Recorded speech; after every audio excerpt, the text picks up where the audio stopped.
बिहार चुनाव में इन दिनों सुर्खियों पर बना हुआ है, लेकिन उन सुर्खियों के बीच में यूपी के सीएम योगी आदित्यनाथ ने जिस तरीके से बिहार में बयान दिए, उस मुद्दे पर बात करने के लिए समाजवादी पार्टी के सीनियर लीडर व प्रवक्ता मनीष जी मौजूद हैं। सर, आपने बिहार में सुना होगा योगी जी के भाषण को। योगी आदित्यनाथ जी सांप्रदायिकता के, धार्मिक ध्रुवीकरण के, जातीय संघर्ष के और सामाजिक रूप से जो अपमानित लोगों को इनकी सरकार में किया गया है, उसके यह पर्याय बन चुके हैं। योगी आदित्यनाथ जी ने अपने भाषण में कहा कि विकास और बुर्के पर उन्होंने बहुत बड़ा और बहुत लच्छेदार भाषण दिया। योगी आदित्यनाथ जी इन्वेस्टर समिट्स के माध्यम से और हाल के 9 वर्षों में आपको जो राज्यांश मिला है, जो पैसे मिले हैं, तकरीबन 500 लाख करोड़ से ऊपर रुपए आपको मिले हैं और 10 लाख करोड़ से ऊपर के तो आपने कर्जे में उत्तर प्रदेश को धकेल दिया। आखिर उत्तर प्रदेश को कहाँ पर होना चाहिए था और आपने कहाँ पर पहुँचा दिया? कभी इसकी बात भी बिहार के मन से आपने कर ली होती? बिहार के नौजवान आपसे रोजगार मांग रहे हैं तो आप वहाँ पर बुर्के की बात कर रहे हैं।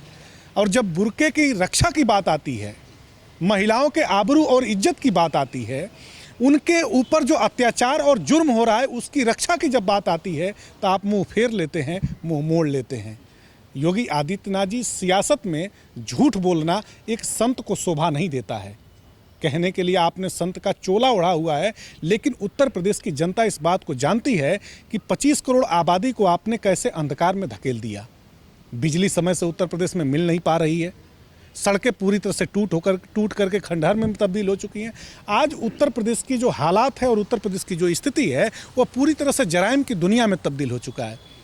कब कहाँ पर लूट हो जाए, कब कहाँ पर हत्या हो जाए, कब कहाँ पर किस महिला की आबरू लूट ली जाए, कब कहाँ पर बलात्कार हो जाए, इसका कोई भरोसा नहीं है। तो योगी आदित्यनाथ जी कभी उत्तर प्रदेश की जो सच में तस्वीर है उसको बिहार की जनता को दिखा देते। विज्ञापन के सहारे सियासत नहीं हो सकती है। योगी आदित्यनाथ जी का जो व्यक्तित्व का महिमा मंडन करने की कोशिश की जा रही है, उत्तर प्रदेश की जनमानस का पैसा है।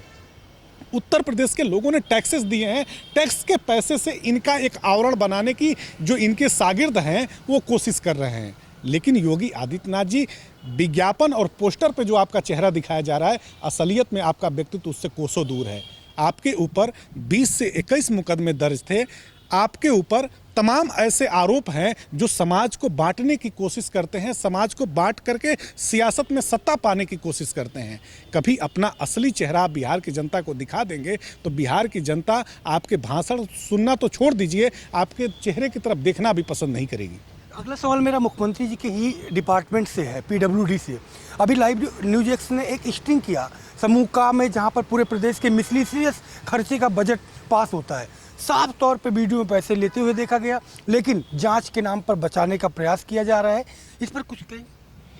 देखिए, योगी आदित्यनाथ जी और उनके जो मातहत हैं वह दोनों हाथ से पैसा बटोरने में लगे हुए हैं।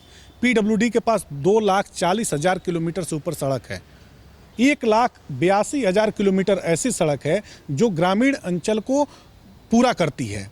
तकरीबन 57,184 ग्राम सभाएं हैं, उनमें 1,80,000 किलोमीटर जो PWD के पास सड़क है, उन सड़कों की अगर हालत आप गांव में जाकर के देखेंगे, जो PWD डिपार्टमेंट के पास सड़क है, अभी हम जिस जनपद का मैं रहने वाला हूं, देवरिया का, वहां पर तो आए दिन भ्रष्टाचार। और सबसे बड़ी बात बताऊं आपसे कि विधायकों ने PWD के गेस्ट हाउस में बाकायदे बैठ करके अपने कमीशन का प्रतिशत तय किया कि किसको कितना प्रतिशत कमीशन मिलना चाहिए। तो योगी आदित्यनाथ जी कहने के लिए एक संत हैं, लेकिन उनके विधायक हों, उनके मंत्री हों, उनके नेता हों, योगी आदित्यनाथ जी ने तो मंचों से कहा था कि तुम लोग दलाली छोड़ दो। जो नेता अपने कार्यकर्ताओं को ही कहता हो कि तुम लोग दलाली छोड़ दो, तुम कमीशन खोरी छोड़ दो, विभागों में जाकर के अधिकारियों पर दबाव बनाना छोड़ दो, आप अब सोच सकते हैं कि उत्तर प्रदेश की स्थिति क्या है।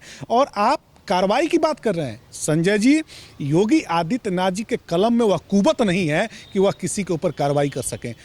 ढोंग, छल, प्रपंच और धोखे की सियासत से सत्ता हासिल करना और जनमानस के दिल में जगह बना पाना, ये दोनों में जमीन और आसमान का फर्क है। एक अंतिम सवाल मेरा, BSP ने रैली की और रैली करके तमाम तोहमतें समाजवादी पार्टी पर लगाई। कल की बैठक में भी उन्होंने तमाम तोहमतें समाजवादी पार्टी और कांग्रेस पर लगाई।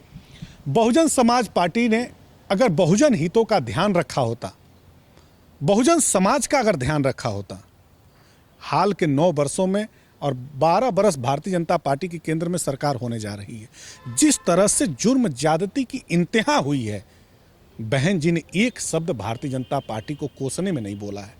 अभी रायबरेली की घटना आपने अपनी आंखों से देखा, फतेहपुर की घटना अपनी आंखों से देखा आपने, कितनी मर्माहत करने वाली घटनाएं, और इन घटनाओं का आपने जिक्र करना भी उचित नहीं समझा, सरकार से पूछना भी नहीं उचित समझा कि आपके कानून व्यवस्था के राज में क्या दलित परिवार की महिलाएं, क्या दलित परिवार के युवा सुरक्षित रहने का अधिकार रखते हैं कि नहीं रखते हैं।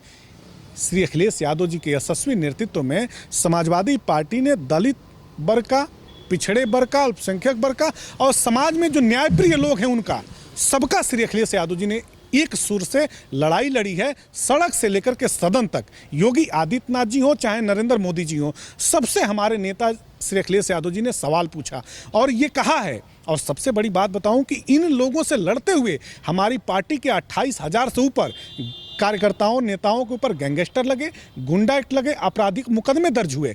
इतनी बड़ी कुर्बानी के बाद हम सीना ठोक करके भारतीय जनता पार्टी के सामने लड़ रहे हैं, संघर्ष कर रहे हैं, और उनकी जो जन विरोधी नीतियां हैं उनकी मुखालफत करते हुए हम हर तरह का त्याग कर रहे हैं। बहुजन समाज पार्टी के लोगों ने जब अपने समाज के लोगों से मुंह मोड़ लिया तो हम उनसे किस बात की उम्मीद करें। आज उत्तर प्रदेश में, देश में लोकतंत्र कहीं नहीं है, संविधान कहीं पर नहीं बचा है, और सबसे बड़ी बात, सामाजिक न्याय की बात करने वाले जो लोग हैं उनसे हम पूछना चाहते हैं कि जब बहुजन समाज के लोगों को लाठियों से पीटा जाता है, उनके बहन बेटियों के साथ बलात्कार किया जाता है, घरों पर बुलडोजर भेजे जाते हैं, पेशाब पिलाया जाता है उनको, इतनी बड़ी मर्माहत करने वाली घटनाएं होने के बावजूद अगर बहुजन समाज पार्टी खामोश है तो उनको राजनीतिक चरित्र मुबारक।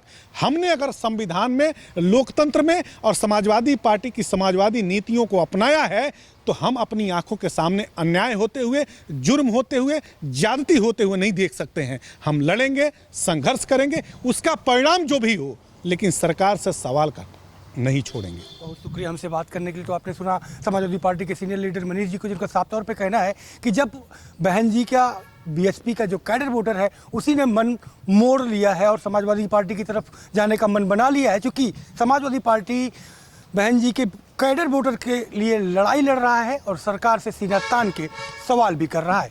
कैमरा पंकज गुप्ता के साथ Sanjay Pratap Singh, live news x, Lucknow.